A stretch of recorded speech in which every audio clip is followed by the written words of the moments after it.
Di tengah hamparan gandum yang luas, Ukraina pernah dikenal sebagai lumbung pangan Eropa. Namun pada tahun 1932 hingga 1933, tanah yang subur itu berubah menjadi kuburan massal.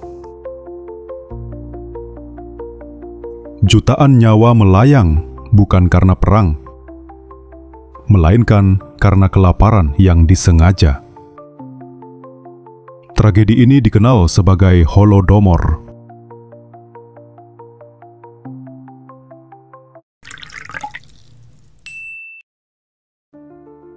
Uni Soviet di bawah kepemimpinan Joseph Stalin mengejar industrialisasi dengan kecepatan yang tak wajar.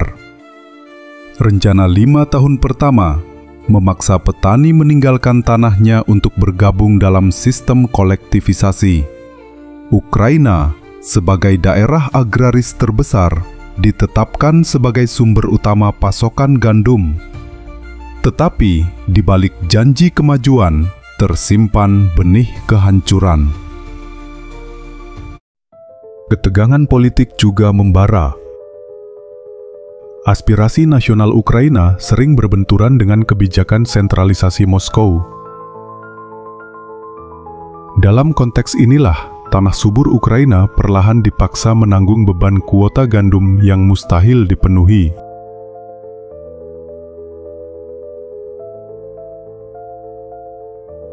Pada 1932, kuota panen ditetapkan begitu tinggi sehingga hampir seluruh hasil bumi disita negara. Aparat partai mendatangi desa, memeriksa lumbung, bahkan merampas biji-bijian yang tersisa di rumah.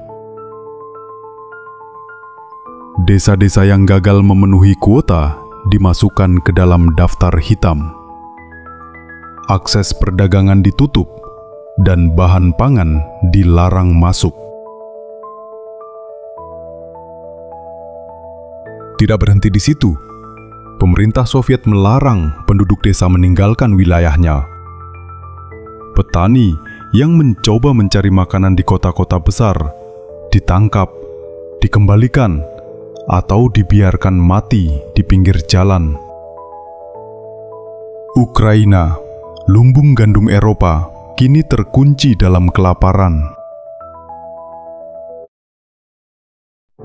Musim dingin 1932 hingga 1933 menjadi titik tergelap. Ribuan orang meninggal setiap hari. Anak-anak kelaparan. Orang tua tergeletak tak berdaya. Di beberapa desa, populasi hampir punah seluruhnya. Kelaparan begitu hebat hingga terjadi praktek kanibalisme.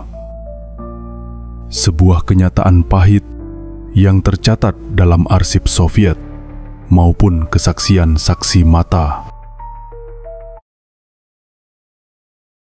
Sejarawan memperkirakan jumlah korban di Ukraina mencapai 2 hingga 4 juta jiwa. Meskipun beberapa penelitian menyebut angka lebih tinggi, bukan hanya mereka yang meninggal, tetapi juga angka kelahiran yang semakin menurun drastis, sebuah generasi yang perlahan menghilang. Di pusat kekuasaan, Joseph Stalin memegang kendali penuh.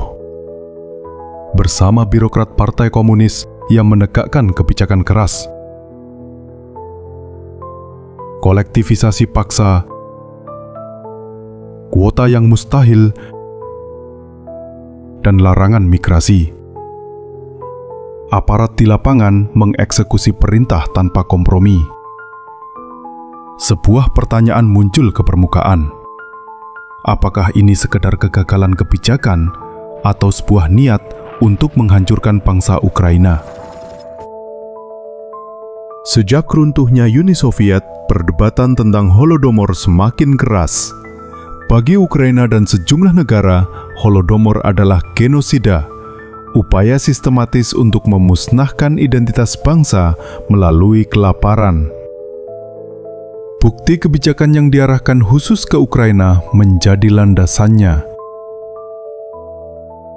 Namun, sebagian sejarawan berpendapat lain. Mereka melihat kelaparan ini sebagai konsekuensi tragis dari kebijakan ekonomi Stalin yang juga melanda wilayah lain, termasuk Kazakhstan dan Rusia Selatan. Bagi mereka, Holodomor adalah kejahatan negara yang mengerikan, tetapi bukan genosida dalam arti hukum internasional.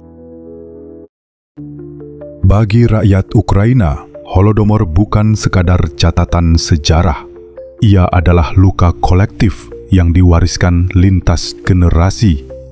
Trauma ini menjadi bagian dari identitas nasional dan sumber daya moral dalam perjuangan politik modern.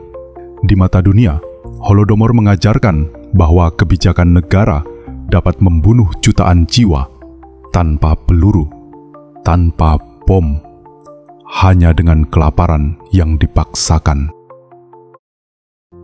Holodomor mengingatkan kita, ketika kekuasaan tanpa belas kasih, rakyatlah yang menjadi korban.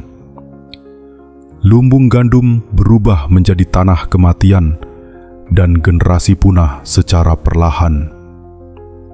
Hingga kini, dunia masih memperdebatkan apakah itu genosida atau tragedi kebijakan brutal. Namun satu hal yang pasti, jutaan nyawa telah lenyap dan kisah mereka harus tetap diingat agar sejarah kelam tak pernah terulang.